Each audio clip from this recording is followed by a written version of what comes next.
Thank you very much. It's my honor to have the Prime Minister of Slovakia with us today in the Oval Office. We have a lot of talking to do. We're dealing on trade. We have a very big trade arrangement and deal. They're buying quite a few of the F-16 planes from us, and a very big order, actually. I'm very impressed. And I have to say, it's a great plane. It's a great, great plane. But we do a lot of trade, and NATO partner, and our relationship's been very good. And this is the Prime Minister's first time in the Oval Office, and I think he's impressed with it. Yeah, I am. Thank you very much for being here with us. Mr. President, I'm really very glad to meet Mr. President today here in the White House, and I think the timing is really perfect because this year we are celebrating 30 years of freedom of Slovakia. That's right. And the United States played a key role in our struggle for democracy, and it helped us to transform our countries. And I'm very happy that today I can say that the United States and Slovakia are strategic partners and allies. And as a Prime Minister, I can say today that Slovakia is really a success story, and I would like to congratulate you, Mr. President, because in Slovakia we are able now to create thousands of new jobs, and we have the lowest unemployment rate in our history. And I would like to congratulate you to amazing numbers which were published today, and about the jobs which were created thanks to your policy. So I think it's a huge success, and congratulations, Mr. President, because I know how difficult it is to reach such numbers and to boost the economy. And Slovakia has in this moment really a robust growth, even one of the highest in European Union and Eurozone. So, and we are lucky that also your economy is doing very well, because if United States is going well, also Slovakia is going well. And I have to say, ladies and gentlemen, that Mr. President is really a leader which is very clear that we have to do even much more when it comes to defense. And as Mr. President mentioned, Slovakia is delivering, is spending more. We are modernizing our armed forces. We are buying also US military equipment. And I can say that the 2% of GDP we will reach earlier, as was our plan. Until 2022, we will be on that number. And once again, it's a great honor for me, great honor for our country to be here in the White House with you, Mr. President. That's really nice. I just want to add a little bit further that it is very nice what you said, but we are aligned with you, and it has helped your economy, and that's been good.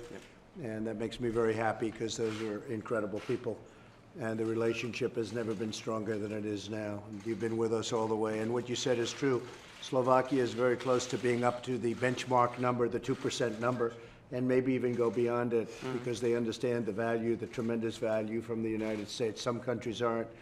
But NATO, as your Secretary General has said, they've, over the last short period of time, picked up over $100 billion of additional money since I'm president, because of the fact that I said you have to pay for your defense. I mean, you have to help us, because the United States pays for a really disproportionate share of NATO. So over $100 billion has been paid by the various members of NATO. Some are doing fantastically. You are doing really well. You're almost up to the number.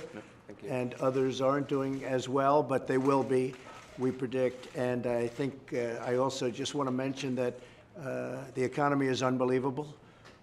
We're at 3.6% unemployment. That's the lowest number since 1969. We have tremendous backing. The companies are doing really well. We have the lowest unemployment rates for different groups of people, whether it's African American, Asian, Hispanic. Hispanic just set another all-time record for low unemployment. The household income is the highest it's ever been. Our country is doing well. Never probably has done as well as it's doing right now economically. And so we're very proud of that fact. We're dealing on China right now. We're doing fine. We're taking in billions of dollars from China in the form of tariffs, as you know. We're charging China tariffs. We've never taken in 10 cents from China. Now we're taking in billions and billions of dollars. That's had a very positive effect on things. But the deal itself is going along pretty well. I would even say very well. We'll see what happens over the next couple of weeks. But we're getting close to a very historic, monumental deal, and if it doesn't happen, we'll be fine too, maybe even better. So I just want to thank you. It's a great honor to be with you. I've heard tremendous things, and you're a very popular man in your country, and I've had my best poll numbers too, so I feel very good. But our economy is raging, and when we have an economy that maybe is the best economy we've ever had, people tend to like you. So we're both doing well in that regard. Thank you very much for being here. Thank you. Steve, go ahead. You spoke with Vladimir Putin earlier today. Yes, I What did. options are you looking at to get humanitarian assistance to Venezuela? Yeah, I had a very good talk with President Putin, probably over an hour, and we talked about many things. Venezuela was one of the topics, and he is not looking at all to get involved in Venezuela other than he'd like to see something positive happen for Venezuela. And I feel the same way. We want to get some humanitarian aid. Right now, people are starving. They have no water. They have no food. This is, Mr. Prime Minister, one of the richest countries in the world 20 years ago, and now they don't have food and they don't have water for their people. So we want to help on a humanitarian basis. And I thought it was a very positive conversation I had with President Putin on Venezuela. Did you address the election meddling issues? Did you tell him not to meddle in the U.S. election? Are you talking about extending the New START treaty or adding China to it, or what exactly? We're talking about a nuclear agreement where we make less and they make less, and maybe even where we get rid of some of the tremendous firepower that we have right now. We're spending billions of dollars on nuclear weapons, numbers like we've never spent before. We need that, and they are also, and China is frankly also. We discussed the possibility of a three-way deal instead of a two-way deal. And China, I've already spoken to them. They very much would like to be a part of that deal. In fact, during the trade talks, we started talking about that. They were excited about that, maybe even more excited than about trade. But they felt very strongly about it. So I think we're going to probably start up something very shortly between Russia and ourselves, maybe to start off, and I think China will be added down the road. We'll be talking about non-proliferation.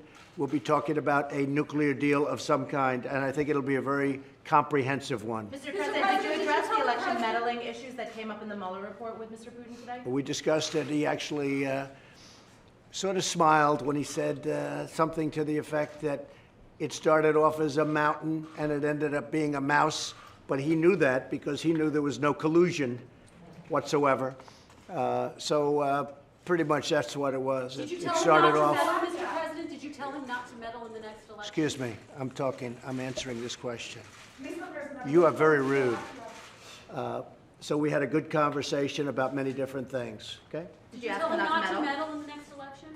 We didn't discuss that. Really, we didn't discuss it. We discussed 5 or 6 things. We also we went into great detail on various things, especially, I would say, the nuclear, especially maybe Venezuela. We talked about North Korea at great length, and pretty much that's it. Also discussed trade. We intend to do a lot of trade with Russia. We do some right now. It's up a little bit. But he'd like to do trade, and we'd like to do trade.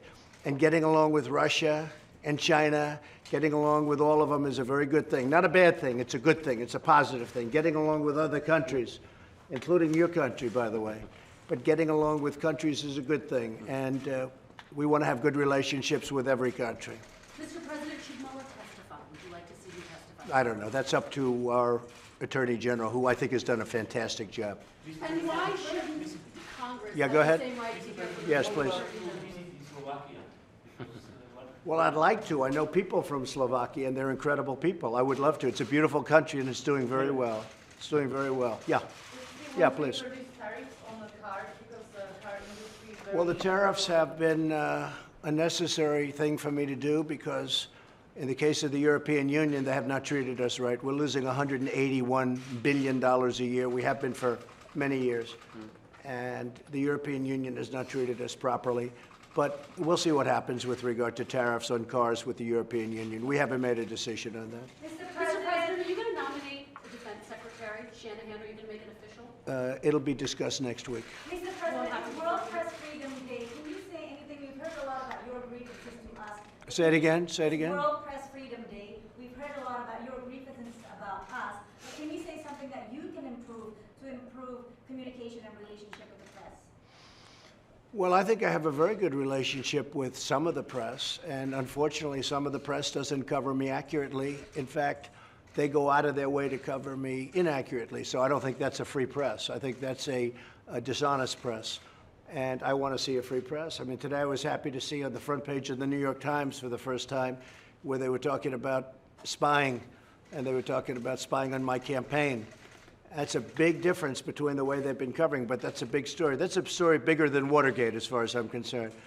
So I want to see freedom of the press, and I get treated fairly by some press, but I get treated very unfairly by other press, and frankly, I think that's very dishonest, and I don't consider that. When you have stories that are purposely written badly, in many cases, very much on purpose, I mean, you look at it, that's not free press. That's the opposite of free press. Mr. President, have you decided whether you'll invoke executive privilege as it relates to Don McGahn? That'll all be determined over the next week or so. But you said it was done. But, you know, I will say this, there's been no president in history that has given what I've given in terms of looking at just a total witch hunt. I call it the Russian hoax. It turned out to be no collusion, no obstruction. It was a total hoax. And yet I was transparent. We gave 1.4 million documents. We gave hundreds of people. I let him interview the lawyer, the White House lawyer, for 30 hours. Think of that, 30 hours. I let him interview other people. I didn't have to let him interview anybody. I didn't have to give any documents. I was totally transparent because I knew I did nothing wrong. It turned out I did nothing wrong. No collusion with Russia. Think of it. $35 million they wasted over a period of 2 years. No collusion, no obstruction. Thank you all very much. I appreciate it. Thank you. Thank you, Steve. Thank you. Thanks, Preston. Thanks, I'll be running on the economy. Thank you. Thanks,